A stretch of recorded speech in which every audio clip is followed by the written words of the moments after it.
1월 15일 성경 읽기 시간입니다. 우리 오늘은 창세기 42장에서 43장, 시편 15편, 창세기 42장에서 43장, 시편 15편에 있는 말씀을 읽겠습니다. 42장. 야곱은 이집트에 곡식이 있다는 말이 듣고서 아들들에게 말하였다. 얘들아, 왜 서로 얼굴들만 쳐다보고 있느냐? 야곱이 말을 이었다. 듣자하니 이집트에 곡식이 있다고 하는구나. 그러니 그리로 가서 곡식을 좀 사오너라. 그래야 먹고 살지 가만히 있다가는 굶어 죽겠다. 그래서 요셉의 형 10명이 곡식을 사려고 이집트로 갔다. 야곱은 요셉의 아우 베냐민만은 형들에게 딸려 보내지 않았다. 베냐민을 같이 보냈다가 무슨 변이라도 당할까 보아 겁이 났기 때문이다. 가나안 땅에도 기근이 들었으므로 이스라엘의 아들이도 곡식을 사러 가는 사람들 틈에 끼었다. 그때 요셉은 나라의 총리가 되어서 세상의 모든 백성에게 곡식을 파는 책임을 맡고 있었다. 요셉의 형들은 거기에 이르러서 얼굴을 땅에 대고 엎드려 요셉에게 절을 하였다. 요셉은 그들을 보자마자 곧바로 그들의 형들임을 알았다. 그러나 짐짓 모르는 체하고 그들에게 엄하게 물었다. 당신들은 어디에서 왔소? 그들이 대답하였다. 먹거리를 사려고 가나안 땅에서 왔습니다. 요셉은 형들을 알아보았으나 형들은 요셉을 알아보지 못하였다. 그때의 요셉은 형들을 두고 꾼 꿈을 기억하고 그들에게 말하였다. 당신들은 첩자들이요. 이 나라의 허술한 것이 어디인지를 엿보러 온 것이 틀림없소. 그들이 대답하였다. 아닙니다. 총리 어른. 소인들은 그저 먹거리를 사러 왔을 뿐입니다.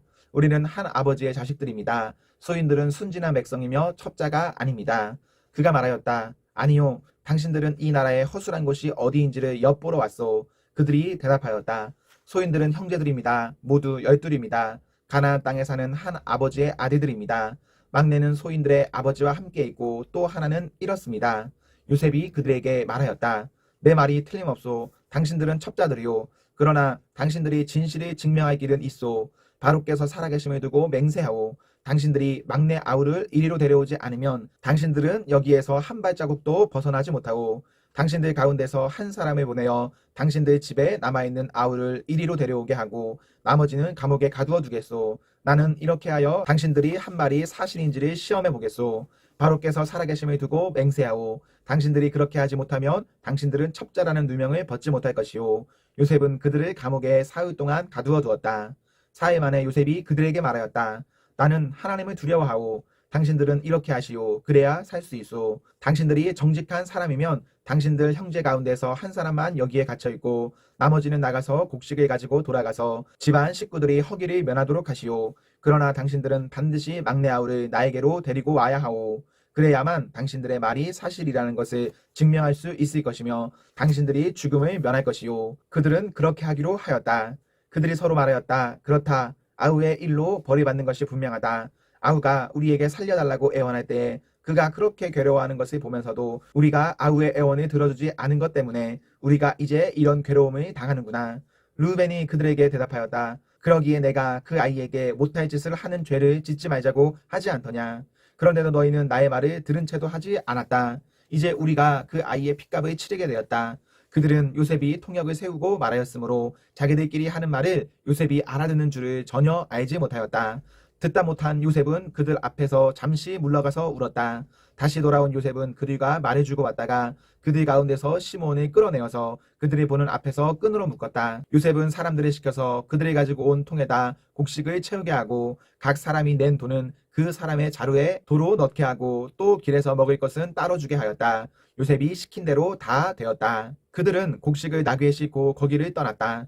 그들이 하룻밤 묵어갈 곳에 이르렀을 때에 그들 가운데서 한 사람이 자기 나귀에게 먹이를 주려고 자루를 풀다가 자루 아귀에 자기 돈이 그대로 들어있는 것을 보았다. 그는 이것을 자기 형제들에게 알렸다. 내가 낸 돈이 도로 돌아왔다. 나의 자루 속에 돈이 들어있어. 이 말을 들은 형제들은 어리 빠진 사람처럼 떨면서 서로 쳐다보며 한탄하였다. 하나님이 어찌하여 우리에게 이런 일을 하셨는가? 그들은 가나안 땅으로 아버지 야곱에게 돌아가서 그동안 겪은 일을 자세히 말씀드렸다. 그 나라의 높으신 분이 우리를 보더니 엄하게 꾸짖고 우리를 그 나라를 엿보러 간 첩자로 여기는 것입니다. 그래서 우리는 그에게 우리는 정직한 사람입니다. 우리는 첩자가 아닙니다. 우리는 모두 한 아버지의 자식들로서 12형제입니다. 하나는 잃고 또 막내는 가나안 땅에 우리 아버지와 함께 있습니다. 하고 말씀을 드렸습니다. 그랬더니 그 나라의 높으신 분이 우리에게 이르기를 어디 너희가 정말 정직한 사람들인지 내가 한번 알아보겠다. 너희 형제 가운데서 한 사람은 여기에 나와 함께 남아있고 나머지는 너희 집안 식구들이 굶지 않도록 곡식을 가지고 돌아가거라. 그리고 너희의 막내 아우를 나에게로 데리고 오너라. 그래야만 너희가 첩자가 아니고 정직한 사람이라는 것을 내가 알 수 있겠다. 그런 다음에야 내가 여기 잡아둔 너의 형제를 풀어주고 너희가 이 나라에 드나들면서 장사를 할 수 있게 하겠다 하였습니다. 그들은 자루를 비우다가 각 사람의 자루에 각자가 치른 그 돈꾸러미가 그대로 들어있는 것을 보았다. 그들과 그들의 아버지는 그 돈꾸러미를 보고서 모두들 겁이 났다. 아버지 야곱이 아들들에게 말하였다. 너희가 나의 아이들을 다 빼앗아 가는구나. 요셉을 잃었고 시므온도 잃었다. 그런데 이제 너희는 베냐민마저 빼앗아 가겠다는 거냐. 하나같이 다 나를 괴롭힐 뿐이로구나. 르우벤이 아버지에게 말하였다. 제가 베냐민을 다시 아버지께로 데리고 오지 못한다면 저의 두 아들을 죽이셔도 좋습니다. 막내를 저에게 맡겨주십시오. 제가 반드시 아버지께로 다시 데리고 오겠습니다. 야곱이 말하였다. 막내를 너희와 함께 그리로 보낼 수는 없다. 그 아이의 형은 죽고 그 아이만 홀로 남았는데 그 아이가 너희와 같이 갔다가 또 무슨 변을 당하기라도 하면 어찌 하겠느냐. 너희는 백발이 성성한 이 늙은 아버지가 슬퍼하며 죽어서 수올로 내려가는 꼴을 보겠다는 거냐. 43장. 그 땅의 기근이 더욱 심해갔다. 그들이 이집트에서 가지고 온 곡식이 다 떨어졌을 때에 아버지가 아들들에게 말하였다. 다시 가서 먹거리를 조금 더 사오너라. 유다가 아버지에게 말하였다. 그 사람이 우리에게 엄하게 경고하면서 너희가 막내 아우를 데리고 오지 않으면 다시는 나의 얼굴을 못 볼 것이다 하고 말하였습니다. 우리가 막내를 데리고 함께 가게 아버지께서 허락하여 주시면 다시 가서 아버지께서 잡수실 것을 사오겠습니다. 그러나 아버지께서 막내를 보낼 수 없다고 하시면 우리는 갈 수 없습니다. 그분이 우리에게 말하기를 너희가 막내 아우를 데리고 오지 않으면 다시는 나의 얼굴을 못 볼 것이다 하였기 때문입니다. 이스라엘이 자식들을 탓하였다. 어찌하라고 너희는 아우가 있다는 말을 그 사람에게 해서 나를 이렇게도 괴롭게 하느냐. 그들이 대답하였다. 그 사람은 우리와 우리 가족에 관하여서 낱낱이 캐물었습니다. 너희 아버지가 살아계시냐 하고 묻기도 하고 또 다른 형제가 더 있느냐 하고 묻기도 하였습니다. 우리는 그저 그가 묻는 대로 대답하였을 뿐입니다. 그가 우리의 아우를 그리로 데리고 오라고 말할 것이라고는 상상도 하지 못하였습니다. 유다가 아버지 이스라엘에게 말하였다. 제가 막내를 데리고 가게 해주십시오. 그러면 우리가 곧 떠나겠습니다. 그렇게 하여야 우리도 아버지도 우리의 어린 것들도 죽지 않고 살 수 있을 것입니다. 제가 그 아이의 안전을 책임지겠습니다. 아버지께서는 그 아이에 대해서는 저에게 책임을 물어주십시오. 제가 그 아이를 아버지께로 다시 데리고 와서 아버지 앞에 세우지 못한다면 그 죄를 제가 평생 달게 받겠습니다. 우리가 이렇게 머뭇거리고 있지 않았으면 벌써 2번도 더 다녀왔을 것입니다. 아버지 이스라엘이 아들들에게 말하였다. 꼭 그렇게 해야만 한다면 이렇게 하도록 하여라. 이 땅에서 나는 것 가운데 가장 좋은 토산물을 너희 그릇에 담아 가지고 가서 그 사람에게 선물로 드리도록 하여라. 유향과 꿀을 얼마쯤 담고 향품과 몰약과 유향나무 열매와 감복숭아를 담아라. 돈도 2배를 가지고 가거라. 너희 자루 아귀에 담겨 돌아온 돈은 되돌려 주어야 한다. 아마도 그것은 실수였을 것이다. 너희 아우리 데리고 어서 그 사람에게로 가거라. 너희들이 그 사람 앞에 설 때에 전능하신 하나님이 그 사람을 감동시키셔서 너희에게 자비를 베풀게 해주시기를 빌 뿐이다. 그가 거기에 남아있는 아이와 베냐민도 너희와 함께 돌려보내준다면 더 바랄 것이 없겠다. 자식들을 잃게 되면 잃는 것이지 난들 어떻게 하겠느냐. 사람들은 소모를 꾸리고 돈도 갑절이 지니고 베냐민이 데리고 급히 이집트로 가서 요셉 앞에 섰다. 요셉은 베냐민이 그들과 함께 온 것을 보고서 자기 집 관리인에게 말하였다. 이 사람들을 집으로 데리고 가시오. 짐승을 잡고 밥상도 준비하시오. 이 사람들은 나와 함께 점심을 먹을 것이오. 요셉이 말한 대로 관리인이 그 사람들을 요셉이 집으로 안내하였다.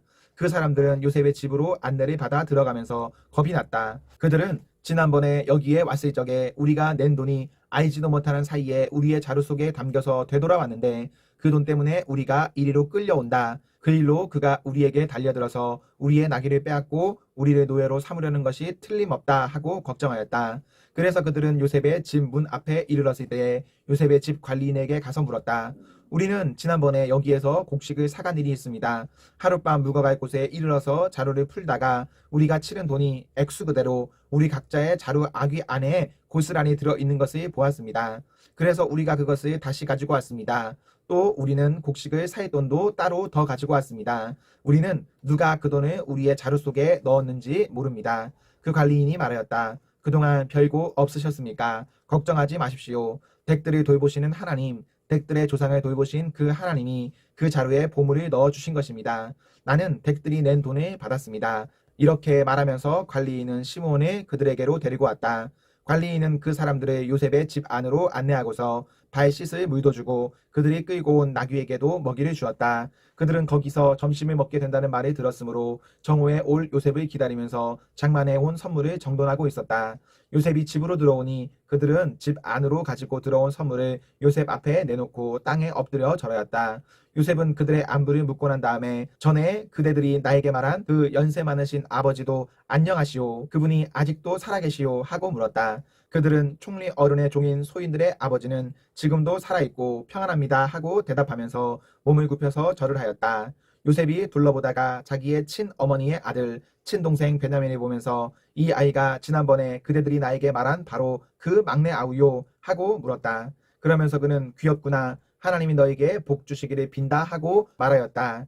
요셉은 자기 친동생을 보다가 마구 치밀어 오르는 형제의 정을 누르지 못하여 급히 울 곳을 찾아 자기의 방으로 들어가서 한참 동안 울고 얼굴을 씻고 도로 나와서 그 정을 누르면서 밥상을 차리라고 명령하였다. 밥상을 차리는 사람들은 요셉에게 상을 따로 차려서 올리고 그의 형제들에게도 따로 차리고 요셉의 집에서 먹고 사는 이집트 사람들에게도 따로 차렸다. 이집트 사람들은 히브리 사람들과 같은 상에서 먹으면 부정을 탄다고 생각하기 때문에 상을 같이 차리지 않은 것이다. 요셉의 형제들은 안내를 받아가며 요셉 앞에 앉았는데 앉고 보니 맏아들로부터 막내 아들에 이르기까지 나의 순서를 따라서 앉게 되었다. 그 사람들은 어리둥절하면서 서로 쳐다보았다. 각 사람이 먹을 것은 요셉의 상에서 날라다 주었는데 베냐민에게는 다른 사람보다 5목이나 더 주었다. 그들은 요셉과 함께 취하도록 마셨다. 시편 15편. 주님, 누가 주님의 장막에 살 수 있겠습니까? 누가 주님의 거룩한 산에 머무를 수 있겠습니까? 깨끗한 삶을 사는 사람, 정의를 실천하는 사람, 마음으로 진실을 말하는 사람, 혀를 놀려 남의 허물을 들추지 않는 사람, 친구에게 해를 끼치지 않는 사람, 이웃을 모욕하지 않는 사람, 하나님을 업신 여기는 자를 경멸하고 주님을 두려워하는 사람을 존경하는 사람입니다. 맹세한 것은 해가 되더라도 깨뜨리지 않고 지키는 사람입니다. 높은 이자를 받으려고 돈을 꾸어주지 않으며 무죄한 사람을 해칠세라 뇌물을 받지 않는 사람입니다. 이러한 사람은 영원히 흔들리지 않을 것입니다. 아멘, 아멘. 네, 우리 오늘 말씀을 모두 읽었습니다. 오늘 하루도 하나님과 사람 앞에서 행복하십시오. 성령 충만하십시오. 안녕.